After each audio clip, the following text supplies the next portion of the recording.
Hello, this will be a short educational screencast presentation of the real story of Puerto Rico, a story of second-class citizenship. A brief history leading up to the U.S. occupation of Puerto Rico. In the year 400, Puerto Rico was settled by the Taino people.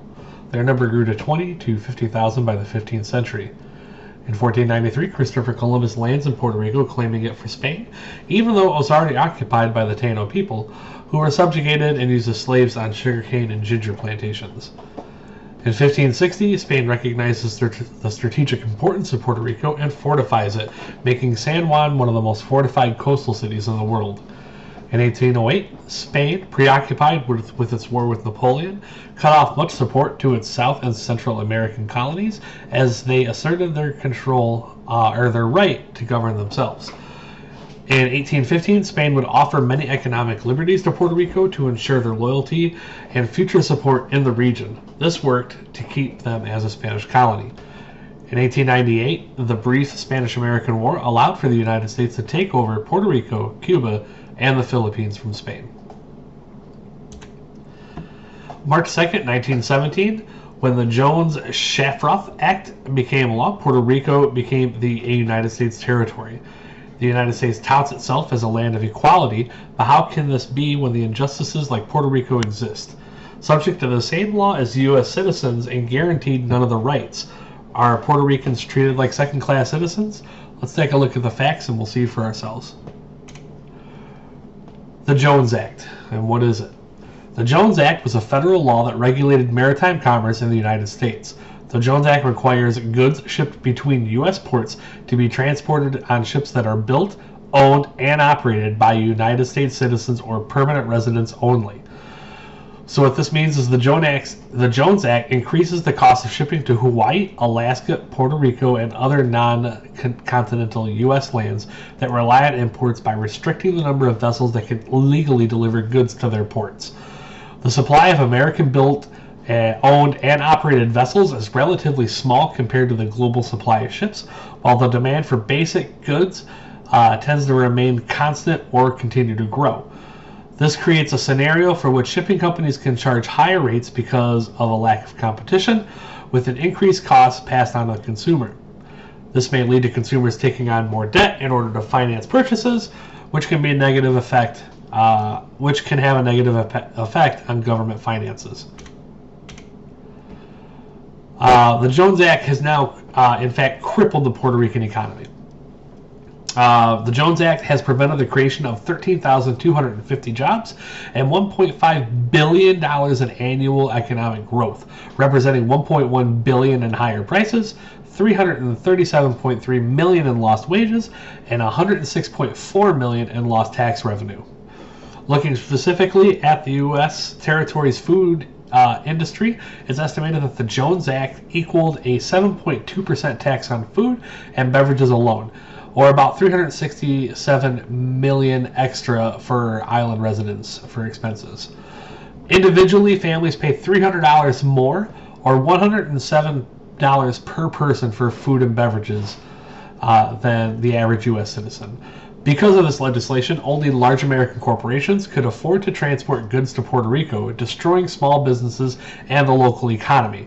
Basically, what would happen is places like Walmart, Walgreens, Lowe's, Home Depot, large corporations could afford to contract American-made ships to bring them their supplies. However, local mom-and-pop stores who are trying to get supplies off of the island to support their business end up not being able to, and so small business is almost non-existent at this point. This then created massive debt for the native Puerto Ricans, who had little to no way to pay it back. So Congress decided to pass PROMESA into law. Originally, it was intended to help get control of Puerto Rico's debt, which had crippled their economy even more. It enacted extreme austerity measures, cutting minimum wage to $4.25. It gutted university and general education funding by almost 60%. Eliminated pensions that were already pre-existing that people depended on. Underfunded law enforcement, raised taxes on essential services like medical care and hospitals. This raised the overall debt in Puerto Rico exponentially and opened the wall for Wall Street to come in and start purchasing the debt, allowing them to take lands from native Puerto Ricans, making them homeless in the process. Big surprise, Wall Street would take advantage of something like that. It should also be noted that both of these things, both the Jones Act and PROMESA, were in fact bipartisan, the Jones Act being passed by Republicans and PROMESA being passed by Democrats. With Puerto Rican rights, so what can Puerto Ricans do about these policies that are systematically destroying their country? The short answer, nothing. They can do nothing. Puerto Rico is now a country of taxation without representation. So never mind that the United States fought an entire Revolutionary War upon the premise of taxation without representation, only to then, a couple hundred years later, throw it down onto Puerto Rico. Puerto Rico must also only use U.S. currency. Puerto Rico is subject to all tax laws imposed by the United States. Puerto Rico has sent troops to aid in all major United States wars, including being forced to take part in the draft during World War II, when 20,000 Puerto Ricans were forcibly enlisted. Most U.S. federal laws are enforced in Puerto Rico, but they are not guaranteed all rights within the Constitution. Puerto Rico gets no representation in the United States government, has no state rights, and gets zero say in anything that the United States does, even though they are subject to everything all states are and more, with less rights.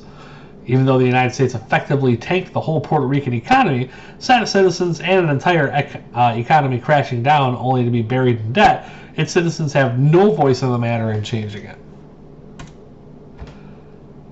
What policies could help in solving these things? Abolishment of the Jones Act and PROMESA would be a very good start, because these two measures alone, over 230 people per day flee Puerto Rico. This was in 2014, where they lost an annual average of 2% of their population to never return. At the end of the day, the only thing that can truly fix the issues within Puerto Rico is to grant it statehood. By doing so, they would have to pay taxes in the form of state tax, but the damage from the Jones Act and PROMESA Acts would end. Also, citizens would now have access to federal programming that were off limits before, since they aren't a state. Also, corporate taxes would increase by $8.1 billion, helping create a surplus in the Puerto Rican economy. Essentially, ways that we can help them by making them a state is their citizens would qualify for government assistance, their corporate tax would be regulated, they would be allowed to have shipping from any other country come in without being American owned, just like the continental United States is. Everything that we have here on the mainland would be there, and they would be a thriving country. Their sugarcane and ginger plantations alone would generate enough economic balance to support themselves. With that, that brings an end to the presentation. If you have any questions, please feel free to email me at batesph1@msu.edu. A list of all resources for all information presented here and on the site can be found under the references section of this website. Thank you.